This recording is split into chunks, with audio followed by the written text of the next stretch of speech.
Isang healthy snack na naman ang hatid ng Chibugat Home sa inyo ngayong umaga, ang tacos. Pero hindi ito basta-basta tacos ha, kasi yung mga nasa harapan natin ay mga bite-sized tacos. Bakit nga ba ito naging mini-sized at paano nga ba ito naging healthy ha? Yan po ang aalamin natin. Of course, with the FMT Tacklings, si Miss Michelle Turabin. Good morning, Michelle, and welcome sa homepage. Yes, good morning. Ayan. Yes. Bakit mini tacos yung idea na nagawa mo for your business? Well, kasi maraming may gusto ng tacos eh. Kaya lang, for girls, especially, di ba, messy siyang kainin. Correct. So, minsan, when you're out, kesa kumain ka ng tacos, di ba, hindi mo siya ma-enjoy kasi it's messy, so mas nag-worry ka na baka madubihan yung damit mo. Oh, baka mamaya may mga ganun-ganun ka. Oo, yun. So, we came up with a smaller version of the tacos. Oo. At least siya, isang kainan lang siya. Tapos, nandun na lahat. Yung beef, yung salsa, yung garlic sauce. So, you get to enjoy the tacos. Tapos, you don't need to worry pa na messy yung susuotin Yan. mo. Bite-size kasi siya. Pero how is this different from other tacos? What makes it healthy? Well, first of all, if you can see yung green one. Oh, like curious ito. na ako. Yan. Why the green It's, one? It's made of malunggay. Malunggay. Oo, kasi when we started off, we only have the taco beef. Kaya lang maraming health conscious, maraming vegetarian. So we made the taco beef, the tuna mushroom. Tapos yung filling niya is, yun nga, tuna mushroom. Yung shell niya is made of malunggay. Oo, tapos we have salsa. So kung medyo health conscious siya, yun, na-enjoy pa rin niya. Oo. Pero aside from this, malunggay with tuna filling, ano pa yung ibang available na flavor? We have the taco beef. Yun yung original namin. So, yun yung ito. Yung ito yellow, yun. made of corn naman siya. Oo, made of corn flour siya. Tapos, yung filling niya, yun nga, taco beef, tas garlic sauce din, and then salsa. Salsa. Yeah. Ayan. Pero kasi, curious ako, bakit ganito yung shell ng taco ninyo? Kasi di ba, usually yung parang, ano siya, yung half ng round na gano'n na ginagawa. At sinong gumagawa nitong shell ninyo? Kami mismo yung gumagawa ng shell. Tapos we made it yung shape na ganyan para lahat yung filling nasa loob. So pag sinubo mo, walang chances of tatapon. Oo, tatapon. Yeah. Kasi yung shell ng tacos, diba? Minsan bago mo siya maisubo, kahit yung maliliit, tumatapon na yung shell, yung filling sa side. So ito, walang ganung ano. Okay. Pero baka naman pwedeng bigyan mo ng tips yung ating mga televiewers. Ano ba yung dapat nilang i-consider when they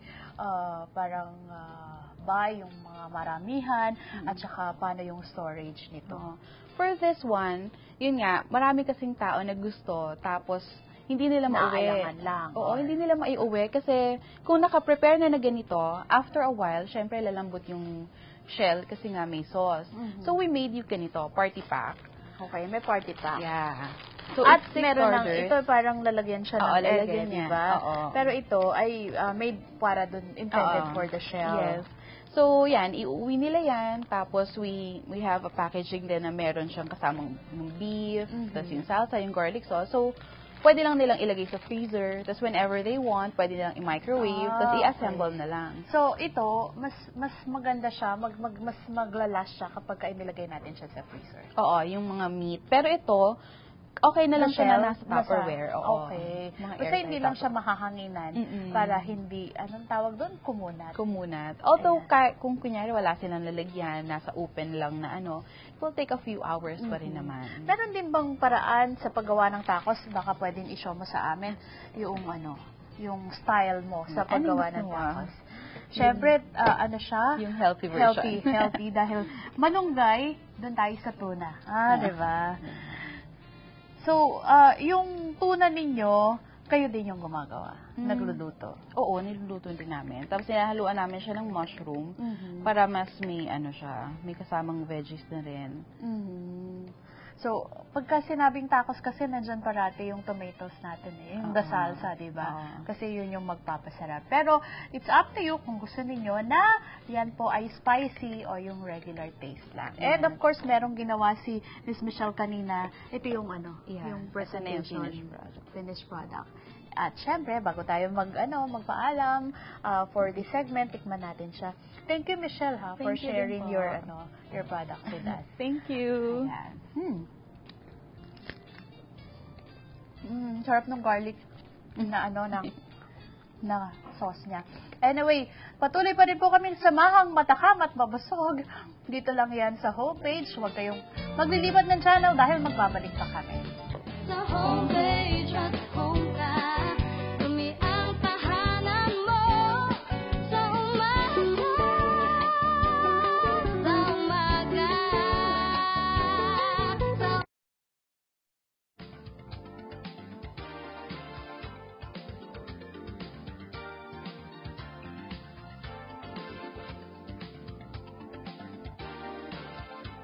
Yes, here in the Fitness Couple, we take you with us as we travel for the first time outside of the Philippines as Fitness Couple, and we let you experience and see the marvels and beauty of Cambodia and the Cambodians' healthy and fit lifestyle.